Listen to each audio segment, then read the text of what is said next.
qodobka labaad waxyaabaha soonka jabiya wey. haddaynu soo ururinno waxaan ku soo ururin karnaa 5 soonka jabisa.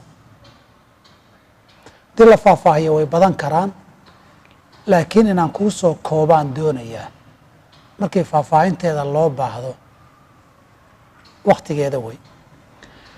waxaa koowaad ee soonka jabiya alridda, qofku diinta inuu ka baxa wey. muslim buu ahaa, uu soomanaa, hadduu gaaloobo oo diinta ka baxo soonkaa waa jabay. maxaa ka dhalanaya? hadduu isla maalintaa dib u soo islaamo oo soo noqdo, maalintaa wuu qallayn oo way jabtay soonkeedii. saas darteed islaamnimadu shardiba idinu asaxo, gaalnimaduna way jabisaa hadday dhexda ka timaado. haddayba jirtay markii horena inuu ansaxay diidaa. taas waa qodobka koobaad. qodobka labaad waa inuu qofku kas isaga matajiyo. qofku mantag hadduu ka yimaado 2 mid unbuu noqdaa: inuu soo dhaafo osan iska keenin, ama markaa hayn waayo, ama iyadoo isku taxallujinninba inuu hayo, ama kadis baa kaga yimaado. inuu soo dhaafo iyo isagu inuu iska doondoono iska keenkeeno. hadduu soo dhaafo soonkiisa waxba uma dhimo. hadduu isagu iska keenkeenase soonka waa jabaa. wuu jabaa macnaheedu waa dambaabtay maaha. inaabad xanuunsantooda cudurdaar leedaha dhici karta, laakiin soonkii wuu jabayaa wey. qofku kas mantag saa keena. nabigaana isaa yidhi sal lla alay slam, qofkii matag soo dhaafaay wax qadaa laguma leh. qofka iska matajiyana ha qadeeyo ayuu nabiguna faray sal lla alay slam. qodobka saddexaad ee jebiye soonka waa gabadhu inuu dhiiggii caadadu ku dhaco ama kii umusha. dhiiggii caadada iyo kii umusha midkood hadduu ku dhaco ayadoo sooman, soomkaasi waa jabayaa. iyadoo dembi kuma laha, laakiin soomku waa jabayaayo marka hore hadday caado qabto ama umushii dhiiggii ku jirtana kama ansaxo. hadduu gadaal kaga yimaada iyadoo soomanaydna soonkaasi waa jaba.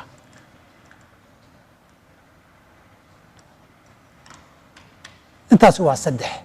qodobka afraad waa cunniya cabitaan toos ah ama dadban.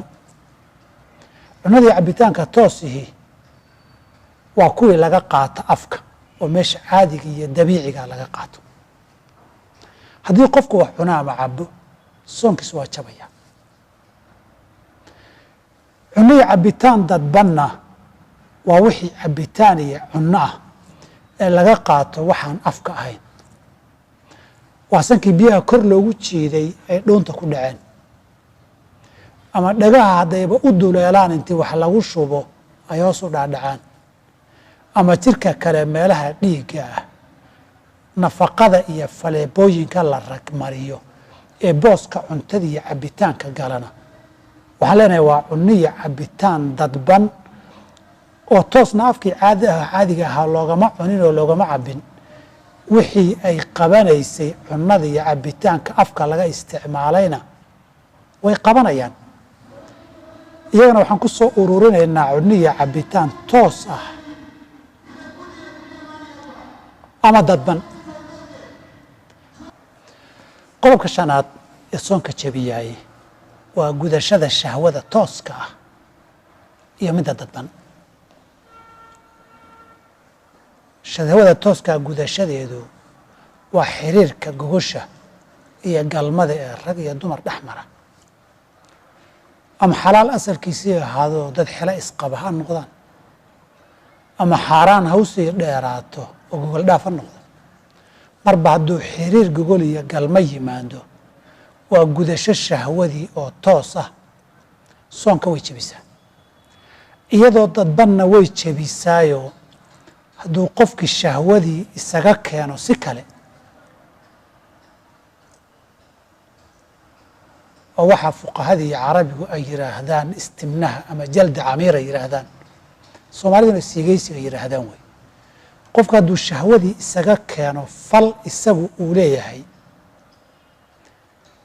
sax galma iyo gogol toosa ma aha, laakiin waa gudasho shahwo oo dadban weeye.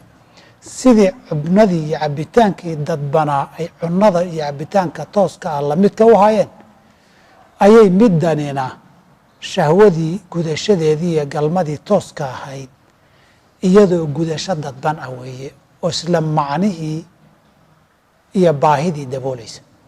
saas darteed midda tooska iyo midda dadbaniba soonka way jebiyaan. qodobkaa waxa soonka jebiye ah, waxyaabaha soonka markay jebinayaan 3 arrimood baa la ilaalinayaa, oo ah in la eego qofkii misantaa mid ka mida, 5taa mid ka mida markuu ka dhaco, marka laga reebo xaydka iyo nifaaska iyo riddada iyo diinka baxa, mataga, cunnada iyo cabbitaanka iyo gudashada shahwada, markay soonka jebinayaan 3 arrimood ee soo socda waa la ilaalinayaa. mararka qaarkoodna riddadaa soo gelaysa haddii xukunkeedii baan sugnaanayn. 1, qofku waa inuu khiyaarkii ku sameeyo. haddii la qasbo waxba kama jabaan soonkii. qasab ku gaalow haddii la yidhaahdo, qasab galmada iyo gogosha ku samee haddii la yidhaahdo, qasab cunno iyo cabbitaan ku samee haddii la yidhaahdo, soonkiisu waxba ma jabo, ousan khiyaar lahayn. 2, waa inuusan halmaansanayn oo ulakas uu u sameeyo. hadduu cuno oo cabba isagoo halmaansan soonkii,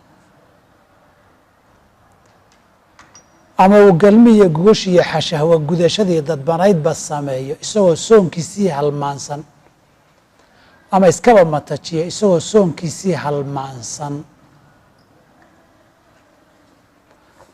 soonkiisii waxba u dhinmi maayaan. oo nabigaa sheegay sala allahu alayh ali wasalam inuu qofkii cunaya ama cabba isagoo halmaansan uu soonkiisa dhammaystiranaya. qodobka 3aad ee ilaalinta u baahan qofku waxaan soonka inuu jebinaya inuu yaqaan wey. hadduu sameeyo waxyaabaha qaarkood isagoon u haysanin soonkii inuu ka jabayo, ama wax soonka jebiyaba ay yihiin, soonkiisi ma jabayo. saxaabada nebiga qaar sameeyey xataa yatabayana lakum alkhayط اlabyadu min alkhayط اlaswadi min alfajr, ayay qaarkood sii cuneen oo sii cabbeen iyadoo waagii beryey ilaa ay kala gartaan guri aan nan lahayn labada xariigee madow iyo caddiinka. soonkii soo qadeeyana lama dhihin. isla qodobka waxaa kaloo la xiriira 4 arrimood waan soonka jebin, laakiin dadku laga yaaba inay moodaan soonka inay jebiyaan. 1, waxaa ka mid inaad istoobto, waxaa lamid inaad dhiig iska qaado ama qof kale u shubto, soonka ma jebiyo. 2, inaad qabaysato, haddaan biyo kugu cararin oon afkiiyo kaa gelin sankiiyo hoos kugu dhaadhicin soonkaaga ma jabayo. waxaan soonka jebin in waagu kuu beryo adoo janaabo qaba, janaaba habeenkii ahayd say dooniba ha ku timaadee, adoon weli ka qabaysan waaga hadduu kuu beryo soonku kaama jabo. ugu dambayn, adoo maalinimo hurda haddii intuu riyoodo qofku biyo iyo shahwadii ka timaado, isagoo hurda wixii ka yimid waxuu kas u sameeye ma ahano, soonka ma jebiso. intaasna cashirkeennii 2 ayaynu ku soo gabagabaynaynaa oon kaga hadlaynay soonku sideebuu ku asaxaa, maxaase soonka jebiya, iyo masaa'il dhammaystirahoo la xiriiray. intaan cashirka 3aad isugu imanayno, sidaa iyo nabadgelya. wassalaamu calaykum waraxmat ullaahi wabarakaatu.